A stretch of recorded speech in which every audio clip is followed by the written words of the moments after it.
नमस्कार, मैं सौरभ राठौड़। आप देख रहे हैं शहर की खबरें। इस वक्त मैं मौजूद हूँ मीरा रोड बेवर्ली पार्क में, जहाँ पर ये जो मेरे पीछे आप जो गाड़ियाँ देख रहे हैं, ये 246 गाड़ी है, जबकि पूरा कुल मामला जो है 1375 का है और आगे की इन्वेस्टिगेशन बाकी है। ये गाड़ी जो एक स्कैम का शिकार हो चुके हैं। मैं आपको आरोपी का नाम बता देता हूँ। संदीप सुरेश कांदड़कर नामक ये जो आरोपी है, और साथ ही इसका एक साथीदार भी था। इन्होंने जो है लोगों को ठगा है कि ये आप अगर हमारे कंपनी में गाड़ी लगाओगे तो आपको जो है उसका लाभ मिलेगा। और ये जो गाड़ियां हैं जेन पेटी और एयरपोर्ट में लगाने की बात की गई थी, जिससे आपको जो है महीने का 50 से 75 हजार रुपए के आने की बात की थी, जिसमें आपका ईएमआई का भी आपका जो चार्ज है वो अलग से कट जाएगा और ऊपर का जो पैसा है वो आपको घर बैठे मिलेगा। मीरा भाईंदर एमबीवीवी के जितने भी नागरिक थे, इन्होंने इसमें इन्वेस्ट किया, जबकि ये एक स्कैम जो सामने वाला जो संदीप सुरेश कांदड़कर जो था, वो व्यक्ति जो है पैसे दिया करता था महीने तो महीने, पर जब बीच में पैसे आने बंद हो गए तब एक व्यक्ति ने जाकर काशीमीरा पुलिस स्टेशन में इसकी कंप्लेंट दर्ज करा। इस कंप्लेंट दर्ज करने के बाद इन्वेस्टिगेशन जारी हुई, जिसमें इस पूरे मामले के खुलासा हुआ। और साथ ही इस मामले को लेकर एमबीवी कमिश्नर मधुकर पांडे ने प्रेस कॉन्फ्रेंस रखा। और आइए जानते इस पूरे मामले के बारे में उनका इस पर क्या कहना है। आज की ये जो प्रेस कॉन्फ्रेंस है, इसमें लोग आपको ये बताने के लिए प्रेस कॉन्फ्रेंस बताई गई है कि एक आरोपी है जो अपना नाम बताता था राजू राजीव जोशी, लेकिन एक्चुअली उसका सही नाम है संदीप सुरेश कांदड़कर। इस आरोपी के ऊपर में चीटिंग के पहले से भी बहुत सारे केसेस हैं। कुल मिलाकर बॉम्बे, न्यू बॉम्बे, एक गुजरात में भरूच, ऐसे कुछ मिला के 13 केसेस इसके ऊपर में चीटिंग है।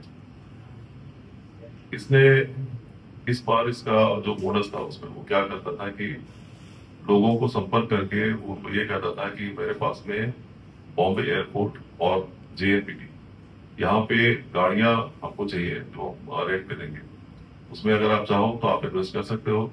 आपको उसका अच्छा बिटवीन 55,000 टू 75,000 उसका रेंट आपको मिलने की उम्मीद है। अगर व्यक्ति पूरा पैसा इनको देता था तो एक गाड़ी ली जाती थी। अगर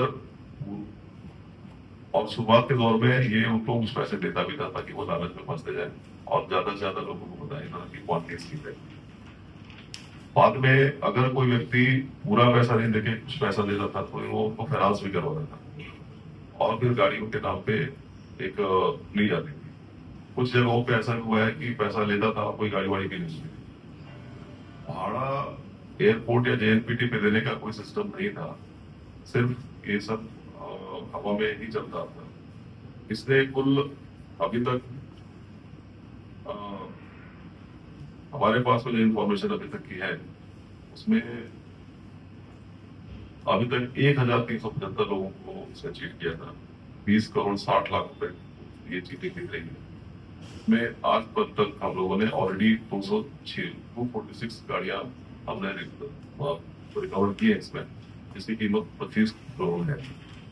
इसमें जो मुख्य आरोपी है उसके अलावा एक दूसरा भी आरोपी है, उसका साथीदार था, उसका नाम है सचिन सुनील टेकपुरे, ये दापोली रत्नागिरी का रहने वाला है।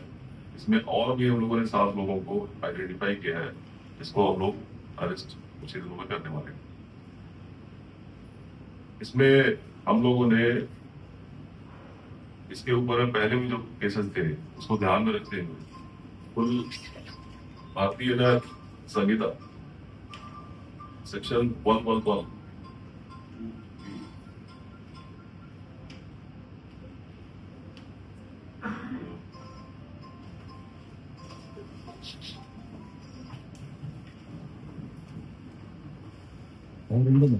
वो एक संगठित गुनहगारी का सेक्शन भी हमने लगाया है और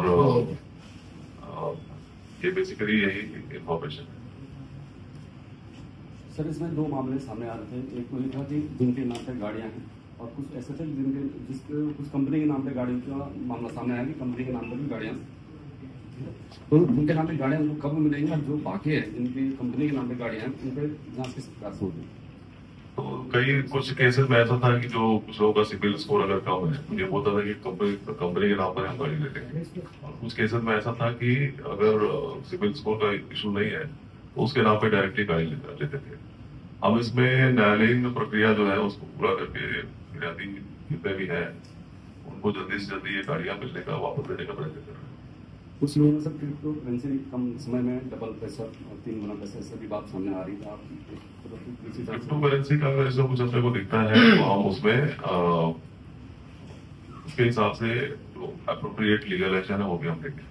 सर अभी तक फिलहाल कितने आरोपियों को हिरासत में लिया है और कितने को लेना बाकी है? हम लोगों ने अभी तक 2 लोगों को अरेस्ट किया है और 7 लोग और आइडेंटिफाई हुए हैं जिनको हम अरेस्ट करेंगे।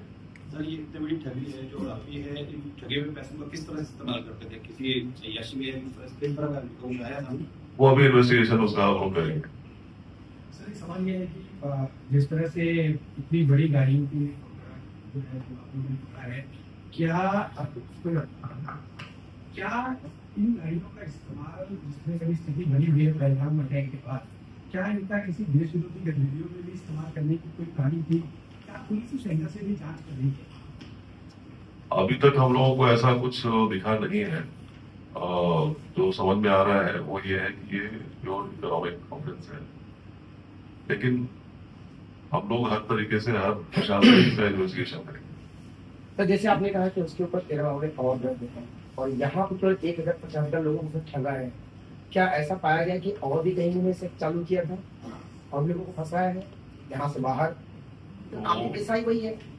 हाँ, तो पहले तो 13 केसेस ऑलरेडी है यस। और जो ऐसा कुछ कर रहा था या नहीं कर रहा था, ऑल विल बी। सर आपने बताया कि 246 वाहन जब्त हुए हैं, तो कुल वाहनों की संख्या कितनी है? बाकी के वाहन कब जब्त होंगे? तो अभी तक तो 246 का ही अपने को डाटा मिला है। मतलब कुल वाहन इतने ही है फिलहाल तो स्थिति आज की दिन में इसमें बढ़ोतरी भी हो सकती है।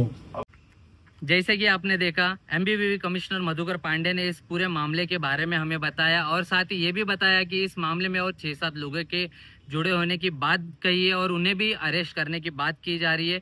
आगे की इन्वेस्टिगेशन जारी है। ऐसे ही खबरों के लिए मेरे साथ जुड़े रहे। सौरभ राठौड़ के साथ शेयर की खबरें।